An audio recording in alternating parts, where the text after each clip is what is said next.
नमस्कार दोस्तों। आज हम एक बहुत ही दिलचस्प सवाल से अपनी चर्चा शुरू करने वाले हैं। जरा सोचिए, आजकल हर जगह हर फील्ड में कितना भयंकर कंपटीशन है ना। पर क्या कोई ऐसा काम है, कोई एक ऐसा रास्ता है जिसमें बिल्कुल मतलब शून्य कंपटीशन हो, कोई होड़ ही नहीं? ये एक ऐसा तनाव मुक्त रास्ता है जिसे हम अक्सर पूरी तरह से इग्नोर कर देते हैं। इसका जवाब हम आज के इस विश्लेषण के अंत में जानेंगे, लेकिन तब तक इस सवाल को अपने दिमाग में जरूर रखिएगा। आज का हमारा ये पूरा विश्लेषण इसी थीम पर आधारित है।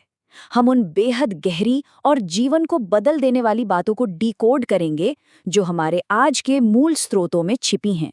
इस दिखावे और भागदौड़ से भरी दुनिया में सच्ची अंदरूनी शांति कैसे हासिल की जाए, आज हम इसी को समझने की कोशिश करेंगे। तो ये रहे हमारे आज के मुख्य स्रोत। ये वो मूल हिंदी लेख हैं जिनका आज हम बारीकी से विश्लेषण करने वाले हैं। सच कहूं तो इन लेखों में ईमानदारी, सादगी और हमारी जिंदगी की असल प्राथमिकताओं के बारे में बहुत ही कमाल की बातें कही गई हैं। एक तरह से मान लीजिए कि ये हमें समाज के इस भारी दबाव और दिखावे के जाल से आज़ाद होने का एक पूरा का पूरा नक्शा देते हैं। चलिए सबसे पहले बात करते हैं इस आधुनिक अंधी दौड़ की। इन स्रोतों की सबसे चौंकाने वाली बात यह है कि इन्होंने इंसानी दुखों की असली जड़ को बिल्कुल सटीक तरीके से पकड़ा है।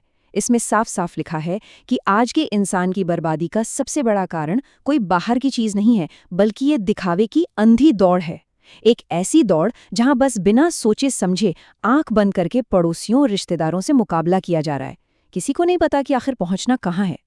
इसे एक उदाहरण से समझते हैं।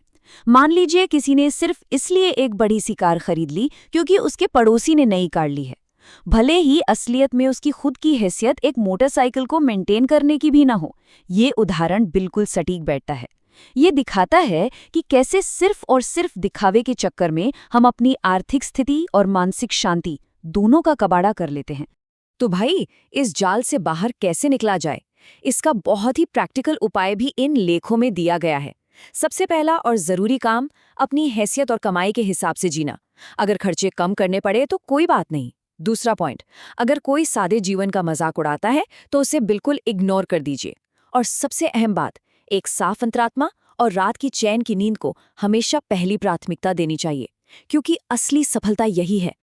अब आते हैं हमारे अगले हिस्से पर, अंतरात्मा की खुराक। यहाँ पर जो तुलना की गई है ना, वो सच में बहुत ही पावरफुल है।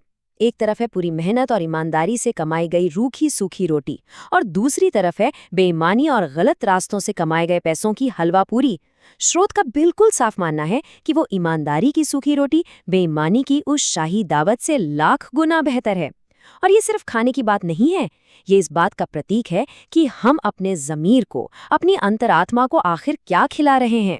इसी बात को गहराई से समझाने के लिए लेख में एक संत का बड़ा ही दिलचस्प किस्सा है।